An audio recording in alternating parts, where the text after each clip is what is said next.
திருவள்ளூர் மாவட்டம் வானரகத்தில் கட்டுமான பணியில் உள்ள கட்டடத்தில் இருந்து தவறி விழுந்து பெயிண்டர் பலியான சம்பவம் சோகத்தை ஏற்படுத்தியுள்ளது. இது தொடர்பான கூடுதல் தகவல்களோடு இணைகிறார் செய்தியாளர் சுரேந்தர். சுரேந்தர், வணக்கம். இந்த விபத்து எப்படி நிகழ்ந்தது? விவரங்களை பதிவு பண்ணுங்க.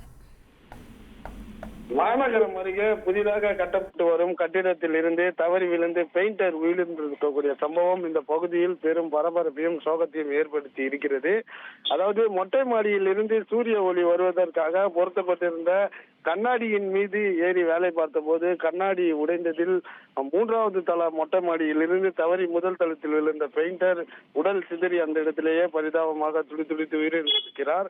ஆரணி பகுதியைச் சேர்ந்தவர் அசோக்குமார் பெயிண்டராக இவர் பணிபுரிந்து வந்த நிலையில வானகரம் ராஜீவ்காந்தி பகுதியில செயல்பட்டு வரக்கூடிய கட்டிடம் ஒன்றில் தங்கி கடந்த ஒரு வார காலமாக பணியாற்றி வந்திருக்கிறார். இந்த நிலையில இன்று காலை அந்த கட்டிடத்தின் மீது ஏறி வேலை பார்த்து கொண்டிருந்த போது அந்த கண்ணாடியின் மீது வேலை பார்த்த போது கண்ணாடியில் போதிய பாதுகாப்பு இல்லாமல் இருந்ததாக கூறப்படுகிறது. இந்த நிலையில் கண்ணாடி உடைந்து 3வது தளம் மொட்டை மாடியிலிருந்து முதல் தளத்தில் விழுந்ததில் அவர் அங்கேயே உடல் முழுவதும் பாதிக்கப்பட்டு ரத்த வெள்ளத்தில் துடிதுடித்து உயிரிழந்தார். இந்த சம்பவம் குறித்து தகவல் அறிந்து வந்த மாநகரம் போலீசார் இறந்த பெயிண்டரின் உடலை மீட்டு பிரேத பரிசோதனைக்காக அரசு கீழ்ப்பாக்கம் மருத்துவமனைக்கு அனுப்பி வைத்து இது சம்பந்தமாக வழக்கு பதிவு செய்து விசாரணை மேற்கொண்டு வருகின்றனர்.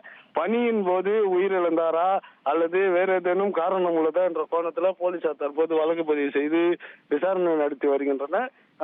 கண்ணாடியின் மீது ஏறிய போது தவறி விழுந்து பெயிண்டர் உயிரிழந்த சம்பவம் இந்த பகுதியில் பெரும் பரபரப்பையும் ஏற்படுத்தி இருக்கிறது.